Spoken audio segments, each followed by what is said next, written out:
집 떠나는 엄마와 자식.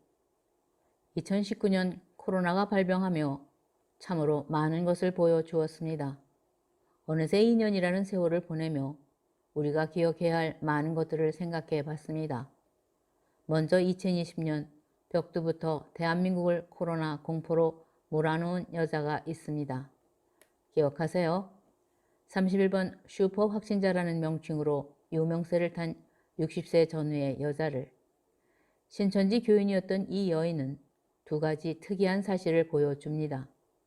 먼저 60세라는 노년의 여자가 당시 이동 경로를 추적하면서 단기간에 엄청나게 많은 곳을 이동했다는 것에 사람들은 놀랍니다. 특정 직업을 가진 것도 아닌데 그토록 많은 지역을 이동하면서 코로나를 확산시킨 그녀. 아마도 누군가의 어머니이며 아내일 텐데 그토록 왕성한 외부 활동을 하며 가정은 어떻게 유지할까 궁금해지기도 합니다. 둘째는 신천지라는 실체가 드러나면서 그들의 예배 방식이 전 세계로 퍼져나갔습니다. 같은 옷을 입고 마룻바닥에 꿇어 앉아 다닥다닥 붙어있는 모습이 충격적이었습니다. 영락없는 북한의 광적인 집단의 모습과 다름이 없었습니다. 코로나 초기 확산기에 주목한 세계 이목에 이런 모습이 전 세계로 나가니 초기의 질병국이라는 오명보다 더 부끄러웠습니다. 이제 나름 선진국 대열에 동참하려는데 의외로 민도가 낮다는 것을 들키고 말았습니다.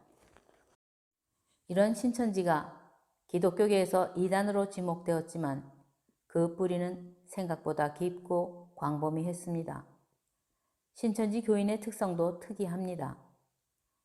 여자와 청년이 대부분입니다.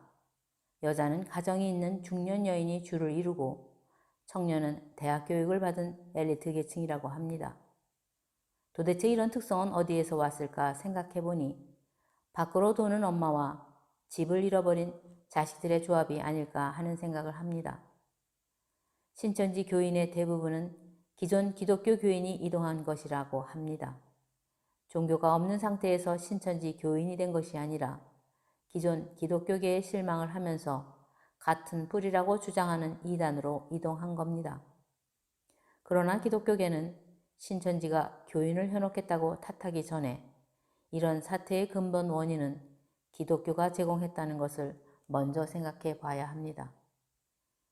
기독교 역사가 짧은 우리나라는 전도라는 명분으로 교회를 부풀리기에만 주력했습니다. 교회가 단순히 예배하는 장소가 아니라 전도를 위한 조직 체계를 세우고 주로 여자들에게 직책과 역할을 주어 전면에 세우면서 가정을 소홀히 하게 한 것은 아닐지 생각해 봐야 합니다. 특히 가정을 지켜야 하는 전업주부가 주축이 되어 교회의 활동에 주를 이룹니다. 일반적으로 새벽 예배는 기본입니다. 거기다 수요 저녁 예배, 금요 철야, 주일 성수, 부흥 집회, 구역 예배, 성경 공부 모임, 수련회, 더하여 노상 전도는 물론 교회 내 봉사를 넘어 지역사회 봉사, 더 나아가 해외 전도까지 하겠다고 동남아나 아프리카로 떠나는 주부도 있더니 결국에는 신학을 공부해서 목사가 되겠다는 주부도 등장합니다. 이런 주부들의 무조건적인 믿음의 충성심으로 우리나라는 세계적으로 그 유래를 찾을 수 없는 대형 교회들이 폭발적으로 성장했습니다. 그렇게 교회는 커졌다지만 오늘날 대형 교회는 불법과 탈법 혹은 세습으로 사회적인 무리를 일으켜 신천지 이단으로부터 공격 대상이 되고 있고 여자는 가정을 지키라는 하나님의 계명보다 엉뚱하게 전도를 하겠다며 집을 비우다 보니 가정은 황폐화되고 말았습니다. 여자들은 밖으로 돌며 은혜 충만이라고 하지만 집 안으로 들어가면 가족 간의 대화는 없습니다. 그래서 자식들은 이단에 빠지고 남편은 오히려 기독교를 적대시합니다. 특히 말주변이 좋은 목회자를 추종하며 섣부른 성경 지식으로 남편을 정죄하고 지시하면서 부부 갈등은 심해지고 자식을 돌보기보다는 교회 봉사에 주력하면서 기도하면 하나님이 대신 해준다는 믿음으로 살았습니다. 어느새 노년에 이르렀습니다.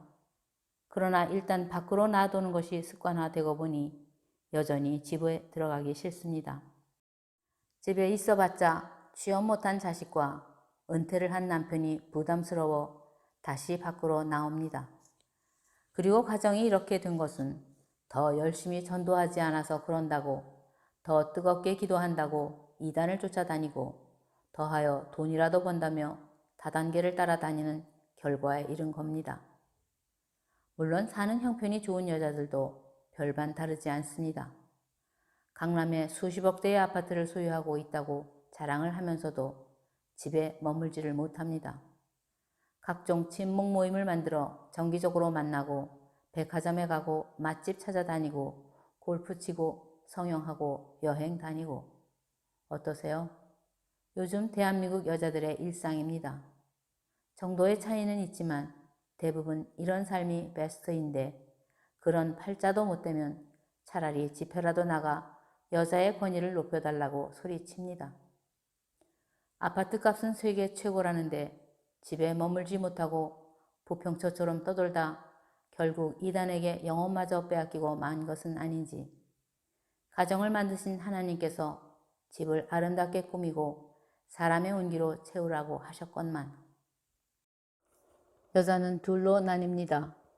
사탄의 말을 듣고 아담을 죄 속에 빠뜨리는 여자와 하나님의 명령에 복종하여 자식을 낳아 생명을 이어 아담을 살리는 하와. 기독교인이라면 하나님의 뜻을 아는 것이 먼저일 겁니다. 자신의 행동이 가정을 살리는 것인지 아니면 가정을 죽이는 것인지. 사도 바울은 말합니다. 하나님은 모르고 한 짓은 상관하지 않지만 알고 저지르는 죄는 심판하신다고 하십니다. 세상에 위기가 왔다고 시도 때도 없이 하나님을 찾으며 집 떠나는 여자들, 하나님 핑계대고 집을 떠나지 마세요. 하나님은 십계명을 통해 내 이름을 망령되이 하지 말라고 하셨건만, 하나님은 위기에 처한 인간이 사는 유일한 길은 오로지 하나님이 만든 유일한 공동체, 가정을 지키는 것이 가족 모두가 사는 길이라고 하셨습니다. 감사합니다. 이건 뭐야?